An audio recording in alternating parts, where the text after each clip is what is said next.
যিহেতু আমাৰ বহুদিনৰ জল্পনা কল্পনা আছিল যে আমি কলপাত দিয়া পিঠা খাম আৰু গাঁৱৰ যি আচলতে পিঠাটো বনাইছিল মাহঁতে সৰুতে দেখা পাইছিলোঁ, কিন্তু আজি সেই পিঠাটো খোৱাৰ কাৰণে বহুত মন গ'ল। সেইকাৰণে কল আৰু গুড়া লৈ আহিছোঁ আৰু লগত দিছোঁ আটাটো বঢ়িয়াকৈ এটা সানি ল'ম।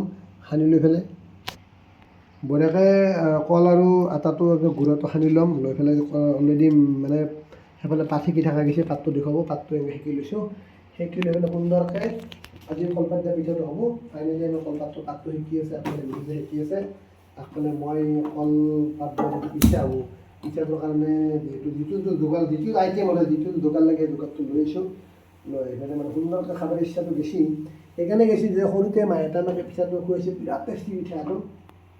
আপোনালোকক খাব কৰোঁতে কলপাতটো বঢ়িয়াকৈ সেকি লৈ পেলাই সেকি ল'ব পাৰে। আপোনালোক ৰ'দ দিলে ধুলাবালা পৰিলে আৰু অসুবিধা হয়, সেইকাৰণে আপোনালোকে সেকি ল'ব পাৰিব। পাতটো লৈ পেলাই আপোনালোকে কলপাতটো সেকি লৈ পেলাই আপোনালোকে এইফালে গুড়া চুড়া বঢ়িয়াকৈ গুড়া আটা বঢ়িয়াকৈ সানি লৈ পেলাই বঢ়িয়া সুন্দৰকৈ আপোনালোকে এতিয়া এইটো আমি সুন্দৰকৈ এইটো বঢ়িয়াকৈ দেখিছেনে, বঢ়িয়াকৈ আটা গুড়া আৰু যিটো বৰকল বুলি কৈছে কেঁচলৰ পৰা কিবা মইনা কলটো বঢ়িয়াকৈ সানি লৈছোঁ মানে সানি থাকোঁতে গম পাইছোঁ যে কেনেকুৱা টেষ্টি হ'ব।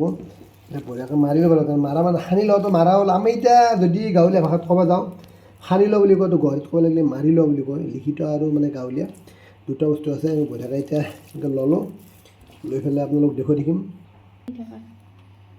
এনেকৈ আপুনি কলপাতটোত পিঠাটো দি ল'ব লাগিব, দি লৈ পেলাই আপোনালোকে এনেকৈও দিব পাৰে, এনেকৈ দিব পাৰে। জাপ এটা দিব লাগিব, জাপটো দিব লাগিলে আপুনি বঢ়িয়াকৈ বনাই লওক। বনাই লৈ পেলাই এনেকৈ দিলাক, জাপটো এনেকৈ লাহেকৈ এনেকৈ দি থাকক। দি পেলাই এখন আপুনি এইফালে থৈ দিয়ক চাইড কৰি তাৱাখন যেতিয়া গৰম হ'ব তাৱাখনৰ ওপৰত এখন দি দিব পাৰিব। তাৱাখন আমি সেনেকৈ দি দিলোঁ। এখন যেতিয়া কলপাতখন অলপ ধোৱা হ'ব তেতিয়া গম পাব পিঠাটো ফাইনেলি হৈ যাব। আমি দেখুৱাই দিওঁ আপোনালোকে কিমান এটা সুন্দৰ পিঠা, কলপাত দিয়া পিঠা বুলি কয় এইটো। কলে আৰু আপোনাৰ গাখীৰো দিব পাৰে, গাখীৰ আৰু আটা আৰু গুড়াৰ লগত সানি পেলাই খোৱা যিটো পিঠাৰ মজা, সেই মজাই বেলেগ। দেখাত যদিও অলপ কেম্বা হেন দেখি, কি বস্তু বুলি মানুহ ভাবিব। এনেকৈ বঢ়িয়াকৈ দি ল'ব আপোনালোকে, দি লৈ পেলাই আপুনি এনেকৈ বঢ়িয়াকৈ সেই কৰিব। যিমান চেষ্টা কৰিব সিমান ভাল হ'ব, চেষ্টা নিজে নিজে হ'ব।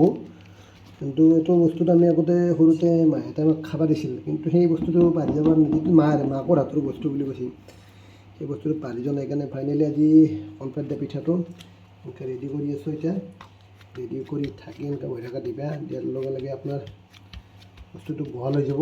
যিমানে বহল হ'ব সিমানে সৎ হ'ব।